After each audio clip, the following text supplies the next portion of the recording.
Salam dostlar. Bugün popüler İslam tarixçiliyinin üzərinə örtməyə çalışdığı, teolojik tablar səbəbindən toxunulmaqdan qorxulan ən böyük siyasi böhranı analiz edəcək. Sual ilk baxışda sadə, amma daxildə teologiyanı sarsıdan bir sualdır. Cəməl döyüşündə Əli ibn Əbu Talibmi, yoxsa Məhəmməd Peyğəmbərin xanımı Ayşə mi haqlı idi? Dini rəvayətlər bu hadisənin bizə adətən bəzi bədxahların fitnəsi ilə bir-birini səhv başa düşən müqəddəs insanların kədərli hekayəsi kimi danışır. Lakin ilkin tarixi qaynaqlara baxanda görürük ki, qarşımızda nəhəng bir siyasi boşluq, Qureyş aristokratiyasının güc savaşı və İslam dövlətinin ilk böyük vətəndaş müharibəsi var. Bu videoda nə şiə teologiyasının emosional əli müdafiəsini, nə də sünni paradoksunun hər iki tərəf eyni anda haqlıdır sıxınacağını müzakirə edəcək. Hadisəyə tamamilə praqmatik, sosial və tarixi sənədlərin gözü ilə tamamilə neytral şəkildə baxacaq və qərarı sizin ixtiyarınıza buraxacaq.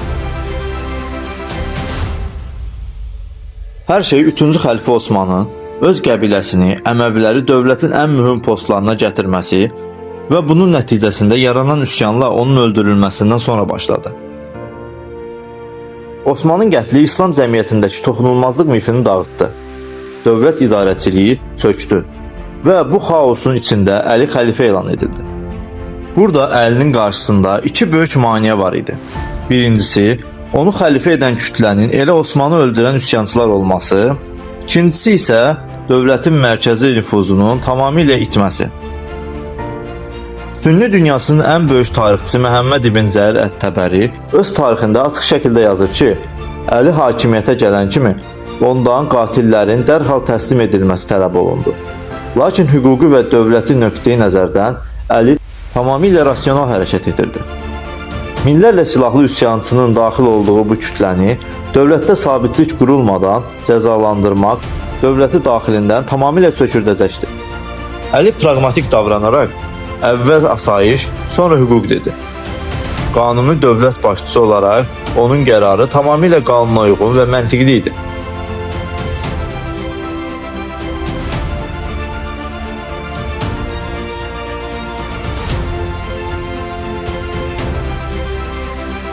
Bəs Əlinin bu tamamilə məntiqli dövlət qərarına ilk qarşı çıxan kimlər idi? Burada qarşımıza İslam tarixinin ən zəngin, Peyğəmbərin ən yaxın səhabələrindən olan iki nəfər çıxır. Təlhə ibn Ubeydullah və Zübeyir ibn Avvam. Sünni teologiyası bu iki şəxsi cənnətlə müjdələnmiş, toxunulmaz fiqurlar kimi təqdim edir. Amma gəlin tarixin soyuq sənədlərinə baxın. Əli xəlifə seçiləndə Təlhə və Zübeyir gəlib ona beyət edən şəxslər idilər. Lakin bu beyətin arxasında böyük bir siyasi şərt var idi. Onlar Əlidən İslam dövlətinin ən zəngin və strateji bölgələri olan Küfə və Bəssənin valiliyini tələb edirdilər.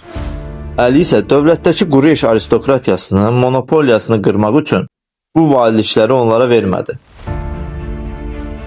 İstədikləri iqtisadi və siyasi gücü ala bilməyən Təlhə və Zübeyir dərhal Əliyə verdikləri beyəti pozdular.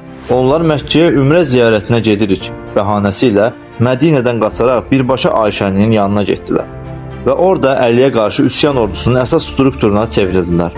Yəni ortada sadəcə bir Osmanın qisası yox, açıq-aşkar bir valilik və güc itkisi var idi. Bəs Məkkədə olan Ayşə niyə bu iki küskün siyasətçini qəbul edib mərkəzi dövlətə qarşı cəbhə açdı?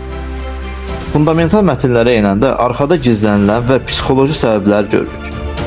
Ayşə ilə Əli arasında illər əvvələ dayanan ciddi bir soyuqluq var idi. Bunun ən böyük səbəbi Peyğəmbərin dövründə baş verən məşhur ifk böhtan hadisəsi idi.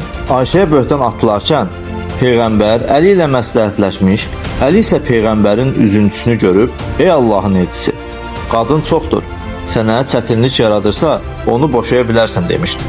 Ayşə isə özünə qarşı deyilən bu sözü və Əlinin bu soyuq rasional yanaşmasını heç vaxt unutmadı.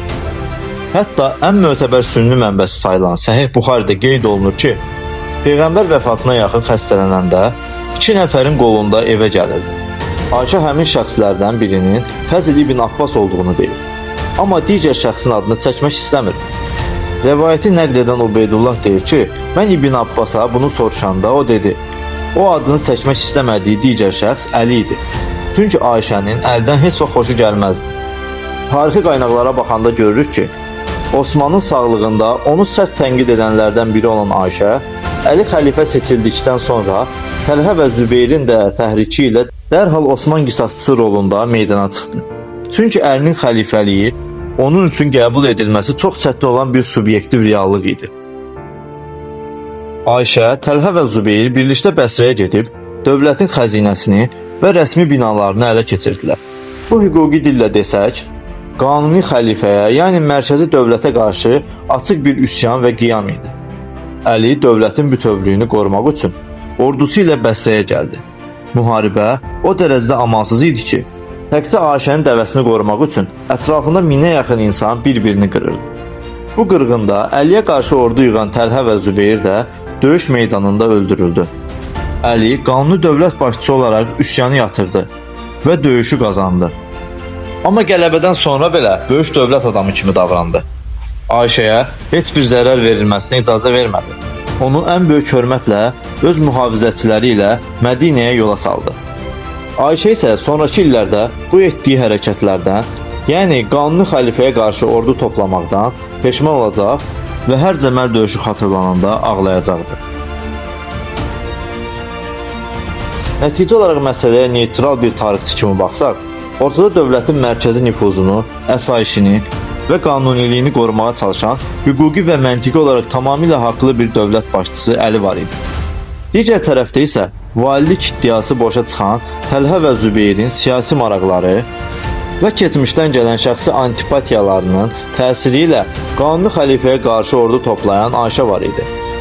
Tarix bizə göstərir ki, şəxsi hisslər və siyasi ambisiyalar dövlət ağlının önünə keçəndə nəticədə minlərlə insanın qanı ilə bitən böyük bir faciə olur. Bəs siz bu böyük qırılma haqqında nə düşünürsünüz? Şərhlərdə yazın, müzakirə edək. Videonu bəyənməyi və Axtarış kanalına abunə olmağı unutmayın. Axtarmağa davam edin, çünki həqiqət axtarışdadır.